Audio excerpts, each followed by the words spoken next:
Hello everyone, this might be one of the better LEGO space sets for all of 2023 through 2024. It's the Friends Space Research Rover. I paid $50 US for it, and it comes with 514 pieces, which I did put together on a live stream over on Twitch. Be sure to follow me there if you like to see stuff being built up. This comes with 2 mini dolls, a nice terrain side build, an astro dog or space dog, and this has a lot more going on with it than it appears at first glance. Let's quickly take a look at it from some different angles so you get a general idea of its overall size and shape. Mini dolls, if you're familiar with them, just for the sake of scale here, again, remembering this is a $50 set, and we'll show you the side builds as well that are fairly significant, but just again, for the sake of scale, so you see kind of what this looks like. And if you have not seen it in person, this might help you to get a better idea for that scale and size. It has quite a bit of height to it and a decent amount of length, but the space underneath is not really usable. It has a very thick and well built up, almost completely solid chassis underneath, and there are reasons for that. At the front here between the wheels, this reminds me so much of Eve from the WALL-E movie, but it actually doesn't come off. The intent here is that this is a 3D stereoscopic camera setup, so eye and eye, although, I'm assuming that that's what's supposed to be behind there, but they've also got LEDs to kind of give you some visual feedback there as if there's an avatar, an AI behind it, but it's not intended to actually come off. And I think it's all supposed to be just remotely operated from inside the cabin. You got the 2 arms here, which have a decent range of motion, thanks to the 2 joints there, and also the wrists can be rotated. But however, the Exoforce hands, these little orange pieces here, are too thick to allow this camera piece to be straightened out and face forward. So it's always going to be facing to the side a little bit. You might be able to figure out a way to kind of get around that a bit, but that's one thing that's a little bit off. Another thing that's off, I've got to point out here, unfortunately, in my opinion, there is a straight up design flaw with this. It's not a huge thing, but the assembly of the wheels, which I like a lot, I like the look of them a lot, especially, but the assembly is not good, especially for the target age range. This is made for kids, but it has some issues where if you don't do it just right, if you're not really careful, or if you're not used to tuning things carefully and spacing things just right, the way that we have to do when we're building advanced Technic sets to make sure things don't bind up, don't get all locked up, there are 2 things that can go wrong. One, the purple here and the white, those sections can separate while you're putting this together if you're not careful with it. If you squeeze this all onto the axle by pushing on the white part, that might separate. You got to push from the purple. They don't tell you about that, and it's just not something that you should have to worry about. It's not something that a kid should have to worry about. It's not something that a very, very casual, relatively amateur LEGO fan should have to worry about. And there's another thing. That dish right there can be squished up against the white frame piece here when you're just putting this on. If you just put it on, you want to put it on firmly, right? You want to put it on all the way. It requires some force to push that through both of the axle holes in the Technic lift arms right there. And if you just push it straight in, this wheel, which is supposed to rotate freely, will not. It'll actually get bound up. So you have to be careful about that. You have to be sure to not push it in all the way and make sure that there's just a tiny little gap on either side of the gray piece right there, the round gray piece right there. That's just bad design. They just didn't test that, or didn't test it with kids, or didn't test it with kids in mind, or didn't test it with folks who are not Technic experts, I think, in mind. Folks who do LEGO all day, every day, will just automatically adjust that to get it to the point where it's moving freely, and we'll notice what's happening when things are coming apart. But that should not be expected. LEGO designers are excellent, but they do sometimes make mistakes, and that definitely is full-on a design mistake, and it should have been thought through much better. Thankfully, it doesn't make a huge difference, but it makes enough of a difference that I felt it was valuable to call that out. If you build this and you find that the wheels are not spinning freely, because they should spin like that, it's very easy to get them into a state where they don't. Look around in there and create some space for it. They really should have done better than that. But moving on, I like all the shaping, including down here. I like the ground clearance that it has, and I especially like the shaping here of kind of the cab area and the side bits here. The side bits are nearly identical with the exception of the application of the sticker right here, which is inspired by the classic space logo, but these 4-stud wide curved Speed Champions sourced windscreen pieces are wonderful, and all how all of this comes together on multiple planes is really nice. This is just a hatch piece that has been used before. I think this might be the first time it came out. No, it's not. Is it? In this color, but it's not a brand new piece, but a relatively new piece. Also integrates into this shape pretty much perfectly. Back here, the lines are nice. The color blocking is nice. You've got another Speed Champions sourced or originated windscreen piece, this time the 6-wide one that's used up here. And then you've got this back here as well. Just again, adding more curvature that's just really nice. And the whole thing has articulated steering, but it only articulates down here. This section here is directly connected in here with a static connection. You can remove it. We'll talk about that later. But for steering, you just do this. It's simple and it works. It works great. Plus, with the hard plastic wheels, you can just spin it in place if you want to, so you don't have to worry about it getting stuck. Now, I personally really like rubber tires. I'm a big fan of rubber tires, and just the feeling of that grip and that traction brings me in a little bit more, but this is good for play. This is excellent for play. Just being able to spin it in a radius that's tighter than it should be able to go just really helps the whole thing. And it's so heavy for its size and its price. Honestly, there's way more plastic in here than I expected by far. Now, this has some nice extra kind of hidden features about it, which I'll show you later. First, let's look inside. I'm not trying to tease. I just don't want to jump the gun too much before we get through what you're already seeing here. So this has a couple of spots where you can place inhabitants, operators, I think would be the best. The best term to use there. So you can have somebody sitting in the front. The idea is that it's padded inside of there. This is a control, and it's kind of a fly-by-wire system. And there's that one stud back there, which can be used by, for example, an animal, or you can place a specimen or something there.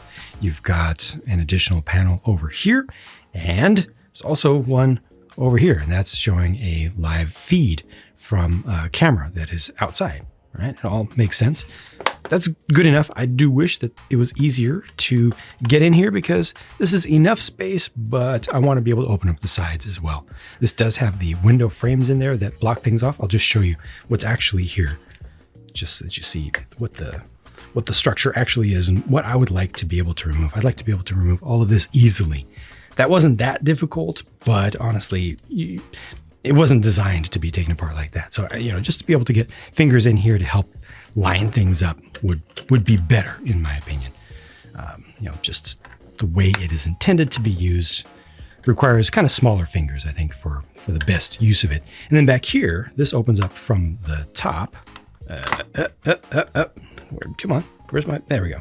Yeah, I guess this is good enough. You just kind of have to come in at the corner. You can do this, but I worry about this falling off instead if you do it too fast. See that? I worry about that. So yeah, I guess a little more obvious handle would have worked out nicely, but as long as you have a fingernail, you can get into that corner there. It's just not, again, I think the whole thing is asking for an older audience, a slightly older, slightly more mature, more careful audience than I would have expected. You got 2 beds back here. I probably should have rotated those out to their other form to start with, but either way, there are 2 ways that you can have this set up. So this is just the 2, they're like sleeping bags, right? That are set up here, which totally makes sense. And there is enough room on the sides due to the use of the panel pieces that arms can fit in there. So they don't have to be, 2 figures side by side don't have to be in too close. You've got a panel over here, a computer readout, and then a spot for a dog or some kind of animal inside to be resting over there. So that's their bed. And I mentioned rotating these things. I was talking about this. Look at that. It's convertible. It changes between living quarters, sleeping quarters, and lab space. That is fantastic use of space. It is amazing. It's all within just 6 studs right there. You get this functionality because you're not going to be doing both at the same time. But if you were, you could have somebody sleeping over here with, earplugs on or something, and somebody working over here just a little bit quietly, or vice versa. Or you just convert it, get enough space for two to be working at the same time. So this brings up the keyboard for the computer display over there, the little working, it's not a microscope, but magnifying glass, so you can look at a biological specimen that's been collected there. And over on this side, battery monitoring, electronics, kind of engineering panels over there, and even suggestion of some of the walkway in between. Now, inside of there is the airlock piece. So all of this now will work with the other space sets that LEGO has done over the past few seasons. Well, actually for a while now, right? All the ones that have used this same shape are compatible. You can take this and connect it up directly. This, unfortunately, is left open. There's no door to cover this up when that happens. Would have been nice to have a piece to throw in there, but you just kind of have to use your imagination. However, there's something else much more powerful for imaginative play that you can do here, and that is, call it saucer separation. Ploink. This is a flyer. This is a shuttle. Look at that. Think Star Trek. That's why I use that metaphor. If you know it, you know it. It's a shuttle. This flies. This goes out and does its own thing. And then, look, with that face that they got on there, now you see the true reason behind that. It makes so much more sense now because this whole thing is the robot, right? It just, instead of having little legs or instead of floating around like Eve from WALL-E, it just has big wheels. And it goes around and does its own autonomous thing or remotely controlled thing on the surface while these folks are off flying somewhere else, transporting something, going to another site to do some more investigations, making a connection with the space station. This is two toys in one, if not three. That's fantastic. That is beautiful. I love it. It's just so right. And it's so easy. Again, this also so solid. There's almost no air gap. There's almost no air inside of this. It's almost completely solid. It's what makes it extra heavy. And the doubling up of the Technic lift arms here is so much better than what they would have done in the past. In the older days, a lot of people that are adults now, or young adults, are nostalgic for, LEGO would have done just one and it would be all floppy. This is much more sturdy. Again, too bad they did make some mistakes in here. I'll just go ahead now that I'm at this point. I can just demonstrate what happens if you tighten this up. See, look. If you're attaching this, right? Look at that. It took some force. If you're attaching this, you got to push it through. Okay, there we go. Yeah, perfect. And now it's not turning. I didn't use extra force or anything. So to loosen that up, you got to push this out to create a little bit of space. Still not right. You got to pull this in a little bit. Yay! Look at that. Super easy. Barely an inconvenience. Yeah. But wait, there's more. There's this hoverboard scooter thing, which is exactly what it looks like. Wait, did I put these on backwards? No, these are intended to be lights. I'm thinking, I guess it's like repulsor powered. I was thinking for a second that these would be exhausts because of the orange there. But I guess you could turn that around. But the intent here is that these are batteries, right? You got the battery units there on the side, which are interchangeable with other things in the line. And this person doesn't have to stand exactly like that. They could also just kind of be hanging on back here. Maybe that makes it look like they're going a little bit faster or something. But this is very easy to use. And when you're not using it, take the person off, kind of folds up like this. Like that, nice and flat. You can actually fit this inside of the cargo or the living compartment back here. It'll fit inside or it'll just fit on top. Thanks to a viewer for pointing that out while I was doing it on Twitch. You just stick it on top like that. There you go. That works perfectly well. And then there's this. This is the side build of alien terrain from the planet that you're exploring. These are like plant-animal combination. It's very, very alien where they don't necessarily... This could be a symbiotic relationship, or it could be just something that's so different that they don't even have a direct separation between plant and animal taxa the way that we do here on Earth. So I appreciate the willingness to be even more imaginative and less bound by human earthly knowledge, current knowledge and everything. And I love so much the fern leaf pieces and the translucent iridescent, no less. Dark pink here, and then these are the double wide ones with the iridescent dark blue color. It's just delicious. Does not look great around this angle here with just the terrain, but boo-hoo. It's, that block right there is a little bit rough, but from most angles, I personally just think it's beautiful. It takes a while to put this together too. It has quite a fair number of pieces. It's not just an afterthought kind of side build, and these can also kind of close up, so you can imagine that it's kind of like flowers open up during a certain time of day or night, or other astrological alignment events, and then these fly off and do something, and then they come back and rest here. Not since the designers here were so imaginative, I don't want to be so restrictive as to say day and night. It might be a different cycle than that. Could be chemical, could be alignment of multiple moons around this planet. Don't know. But yeah, this whole thing is very soulful and well done. These are the earthly organics of the set, the two people and the space dog. This is Olivia, this is William, and I did not catch the name of the space dog. Apologies, I don't have the box here handy, but if there is an official name, I apologize for not catching it. But I like the print of this because even the ears are done with that really nice bright metallic silver, and the quality of the print itself is really good there. The figures are nice. This is a new piece for the backpack kind of bracket, as well as the helmet and a little bit of the life support bit in the front. Unfortunately, these pieces shocked me. They don't fit on minifigs. Most things that are made for Lego Friends mini dolls will also work with Lego minifigs as far as accessories are concerned. And these don't. I don't know if this is a first or a second. It's hopefully not a trend that Lego plans to continue, because I looked at this for some time, and honestly, this could have been designed. This surely could have been designed to work with a minifig. It's so close. It's just the back needs some more space. It's got this little groove in there. It's designed to take the shape of the back of a mini doll. A head will fit up in there. It's just, see, they just don't have enough room for the shoulders. Would have required a little bit of design compromise, yes. Or articulation compromise, yes, but I don't know.